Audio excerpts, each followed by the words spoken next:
man should be who? A godly man, and he should be your husband. Right. That's the only one that's going to protect you. Look at it again from the top. In like manner also, that women adorn themselves in modest apparel. So you should always adorn yourself in modest apparel. Your mom heard that. She changed her ways. She brought you guys here because she wanted you to hear. All right, so now give me that in Deuteronomy, about Deuteronomy 6. Deuteronomy chapter 6 and verse 7. And I'm sorry, I meet so many people. I'm so terrible with names. What's your name again, Mom? Cynthia. All right, go ahead. This one's for you, Cynthia. On your way to repentance, on the right path. Go ahead. Deuteronomy chapter 6 and verse 7. Thou shalt teach them diligently unto thy children, and shalt talk of them when thou sittest in thine house. Okay, so it says, thou shalt teach them diligently to thy children, and talk of them when it's in the house. What is the them it's talking about? Queen, what is the them it's talking about right here? Alright, Mom, tell her what the them is that it's talking about.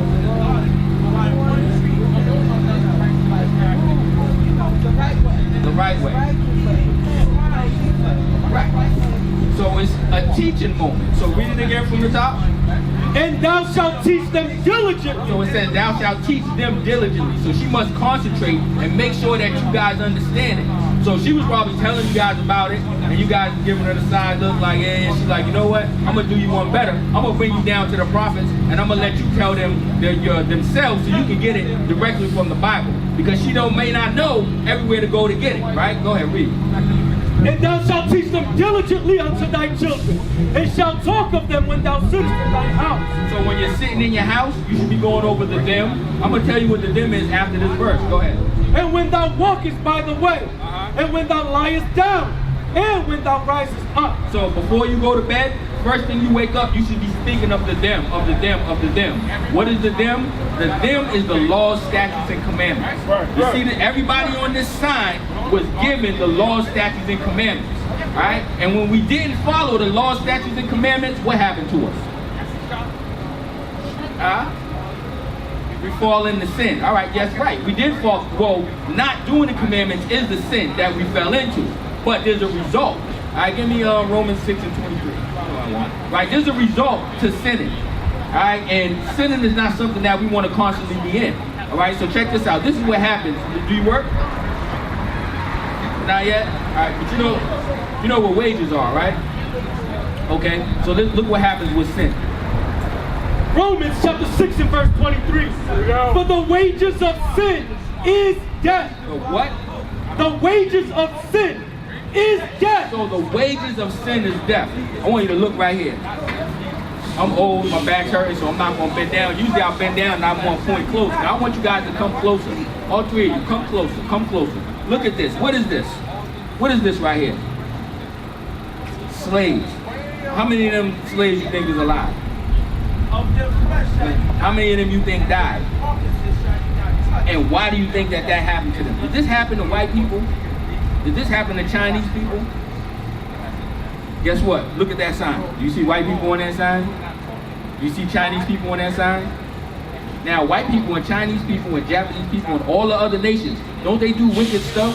Don't they kill? Don't they rob? Don't they steal? They do all that stuff, right? They commit adultery. They break the laws, don't they? But it's not for them, right? So they're going to pay eventually, you know what I'm saying? But God is our Father, and He said the wages of sin are death, and if we don't keep the commandments, this was going to happen to us, right? So you said you love church, right? Did they ever tell you that in church? About slavery. What did they say about slavery in church? Because I went to church a long time, and I never remember talking about slavery.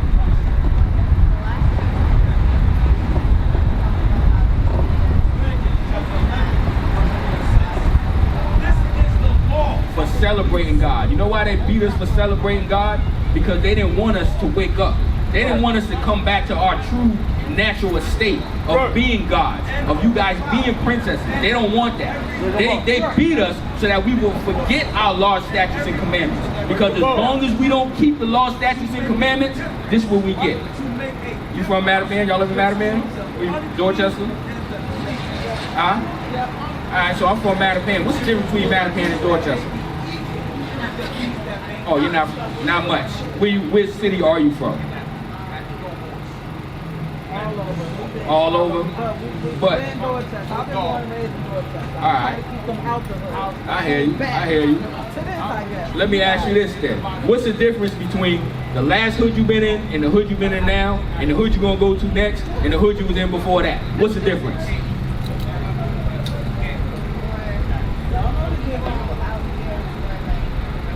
Yeah, I'm saying when I say the difference is what's the difference between them? There's no difference. Every hood you go to, there's going to be murders. Right. Every hood you go to, there's going to be prostitution. There's going to be drug dealing. There's going to be gum on the ground. There's going to be brothers looking at you like a piece of meat instead of the princess that you are. All right, now you can't control everything, but one thing you can control is how brothers look at you by adorning yourself in modest apparel. These laws are for our own good. All right, so now I'm going to go back to the point, right?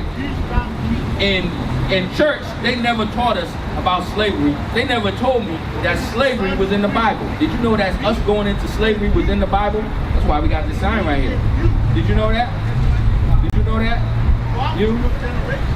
So again, I told you today you're going to learn some stuff. You're going to learn today that slavery was in the Bible. You know where to go? 68. The book of Deuteronomy, chapter 28. See, this is how I know it's a godly man. I had to stop you for a second. This is how I know my brother's a godly man. I didn't even have to tell him. He said, you know where to go. That's because we study. You know what I'm saying? Instead of worrying about Papa Smoke and the big baby and all that stuff, we do our due diligence and we study the Bible so that we can come out and help our people. You know what I'm saying? Because I'm tired of seeing my brothers and sisters end up as statistics. Right? I'm tired of seeing young sisters being pregnant, having abortions, all these things. I'm tired of seeing my people break the law. And you should be too. A wise man is sick of oppression. Go ahead, read this. Deuteronomy chapter 28 and verse 68. Yeah. And the Lord shall bring thee into Egypt again with ships. So it said, the Lord shall bring thee into Egypt again with ships. All right, so you love church. You read the Bible. What is that talking about right there? All right, so did you? I hear you. But today you in the right place. Right. All right, so I'm gonna ask you a couple of questions, and then we're gonna get to the bottom of it. Do you know the story of the Exodus? Moses, let my people go. So Moses was an Israelite, all right? And his people, Israelites, we were in slavery in Egypt. That's why he had to go to Pharaoh and say, let my people go. That's what the Exodus is. The Exodus is us exiting Egypt, right? So when we exited Egypt, did we go get on a boat? No, we walked. We even walked through the water. Moses parted the Red Sea, right? So we didn't have to get on the boat, right? So we left slavery. So now read that again from the top. And the Lord shall bring thee into Egypt again. So it says it's going to bring you into Egypt again. The point of Egypt again is what we were doing in Egypt. In Egypt, we were slaves.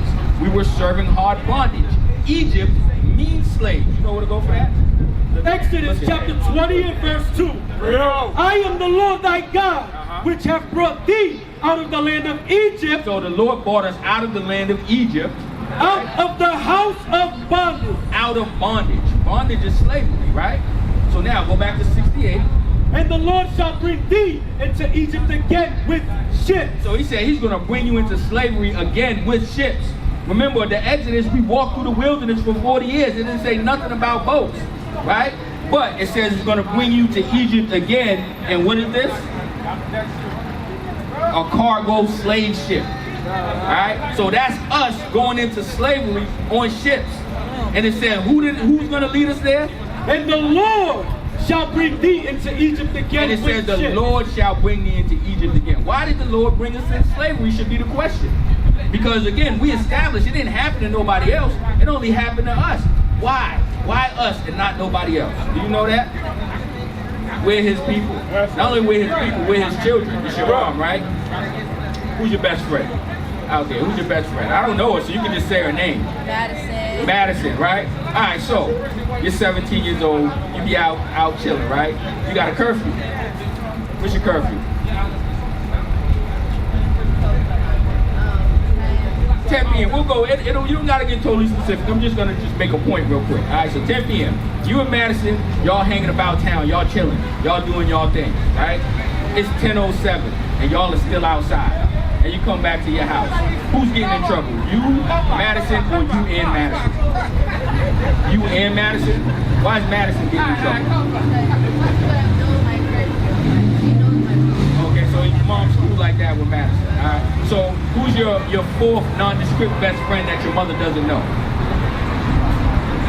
Just throw one of your friends out there that your mom doesn't know, and put it in the same scenario. Y'all out chilling. They don't know your curfew because they're just an associate, right? And then you come home and they're with you. Are they getting in trouble? No. Why? Because your mom. That's not my concern.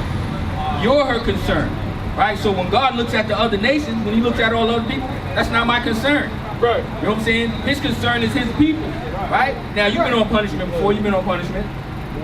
You've been on punishment, right? Now, when you was on punishment, whatever you did, you ain't got to tell me, whatever you did to get on punishment, could you keep doing that same thing and then get off punishment? Well, my mom, I do something once. Okay, that's all praise to the Most High. You listen, so there's hope for you. What about you? Same thing for you? Same thing. You guys seem like good kids, right? But the point is, you can't keep doing the same thing that you got on punishment for and think you're going to get off punishment. Right. In fact, if you keep doing the same thing, your punishment is going to get more severe every time. Right. So the first time she might take away your cell phone, right? Second time she's going to take away your cell phone and put you on punishment. Third time she might beat you behind, take away your cell phone, put you on punishment. You know what I'm saying? So every time it increases, the punishment increases. Now, with that punishment, every time you've been on punishment, did you ever doubt if your mother loved you or not? Sis, before you walk by, I got a question for you. Come here, real quick.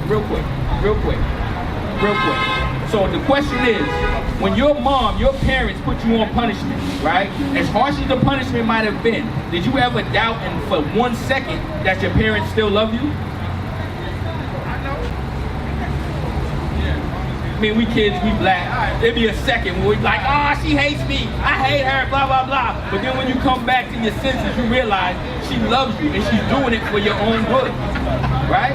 So when we break these laws that God our Father gave us, we have to be punished. And the punishment is for our own good. Shalom, Israel. This is Bishop Nathaniel. I want you to know that you can view all our Sabbath classes live on IUIC TV. That's right, I said on IUIC TV. Download the app today. Shalom.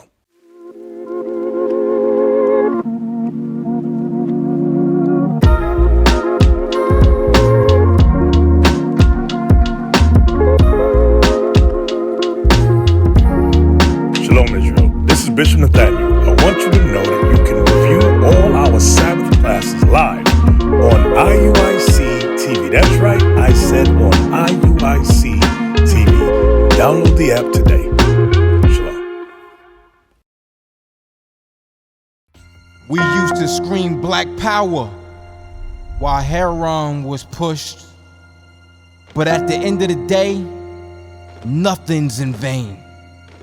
IUIC has been given a vision. The tents of Judah has risen. Many has attempted the mission, minor murmuring, omitting, and missing the mark. Just reading that he had the flame of fire in his eyes gave us the spark. We on Paul's mission. We out on the road, purple and gold, from Mexico, Cuba, Haiti, Ghana, Sierra Leone. 144,000 boots banging, concrete crackling. These are our men repented at heart. The scriptures is proof. IUIC, we deliver the truth.